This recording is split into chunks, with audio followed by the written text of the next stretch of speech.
Hey everyone, and welcome back to Blood Crest Manor.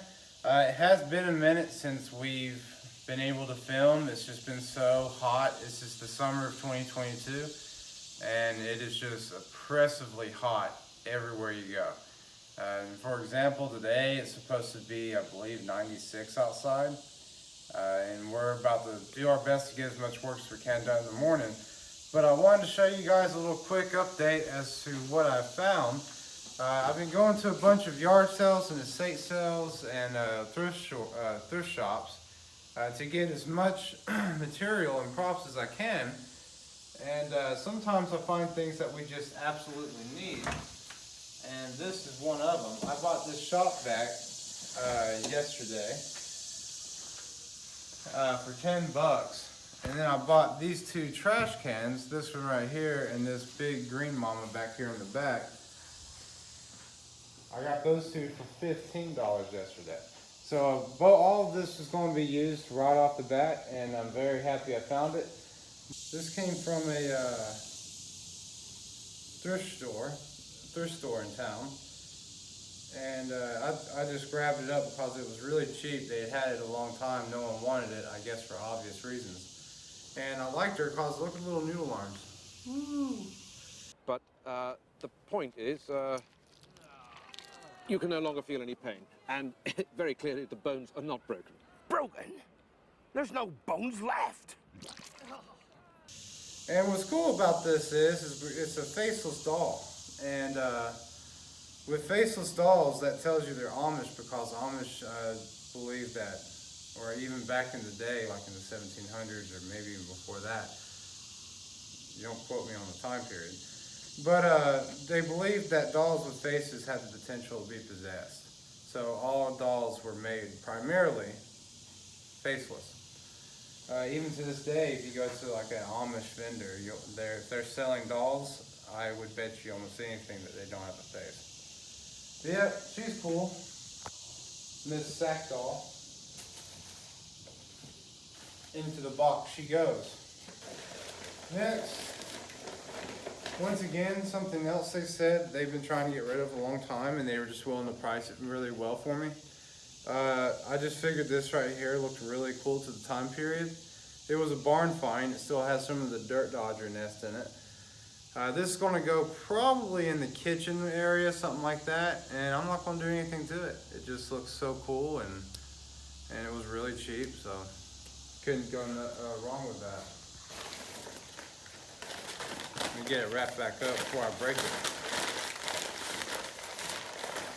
Actually, I'm pretty sure all the glass is going to sit on the shelf, and it really don't matter if it gets dirty, so I'm just going to go ahead and leave it out. Keep this for later. And this is probably just the glass of it.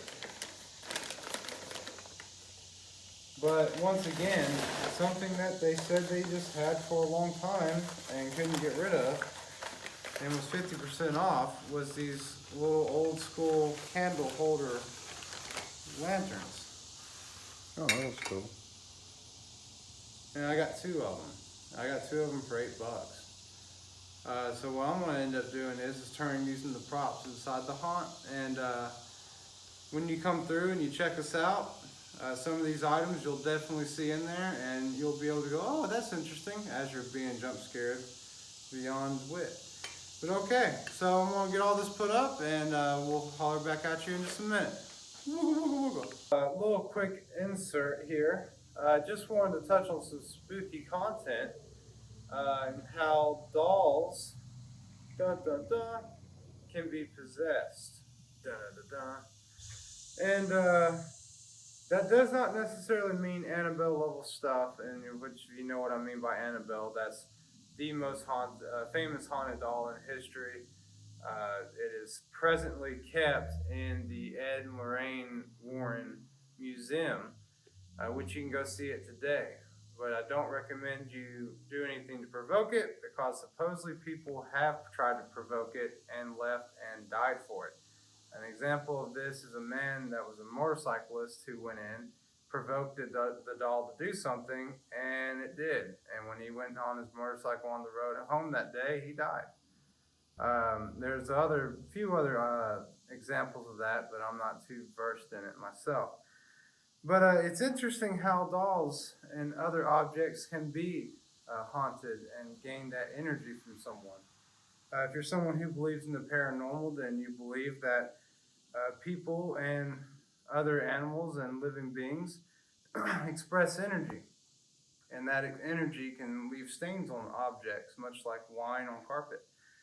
And that's what you call an energy haunting, is when an item is haunted and is causing an issue, such as noises or bumps in the night.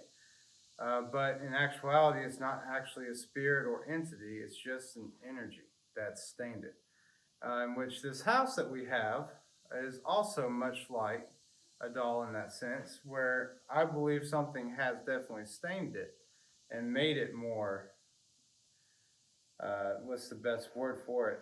I would say Energized. definitely more energized. It's really heavy, and a lot of things have been moving slightly in the house. I'm going to see if I can't get some of it on camera for you guys, but it is really interesting to talk about. And as we go forward, I'm sure we'll have more excerpts talking about how it's theorized that objects get haunted and how buildings get haunted. But all right, guys, so that's it for this, and we'll be talking back at you here in a minute. Hope you enjoyed the spooky content. Boogie, boogie, boogie, boogie. All right, so some of the things we found inside of the house. We found a huge cup of keys. I have no idea what most of this goes to. When we found some of them go to the garage doors, which we didn't have garage door keys at first, believe that or not. Some of those were that, but like I said, there's a ton of these. Like the scam you get in the mail where car dealerships send you a key and say, come on down, stick it in. If it works, it's yours. Yeah, my ass. There's a whole cup of these. I don't know what I'm going to do with them, but I feel like throwing them away is a mistake. But they are magnetized too, which kind of sucks. But anyway, other things we found, we got some things in the car we're supposed to unload today. I got this guy right here. He's pretty crazy looking, pretty messed up. I think he was like a cigar, something you set your cigar in or ash it out in. But he stinks too.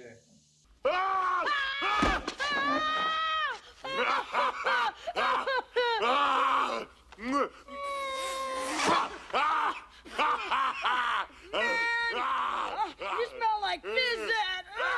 But all this came from estate sales and garage sales for now. A lot of the props that we're going to be having are going to be made by hand. And we're going to bring you along on the journey for that part as well. But alright everyone, that's it for now, and hope you enjoy the show.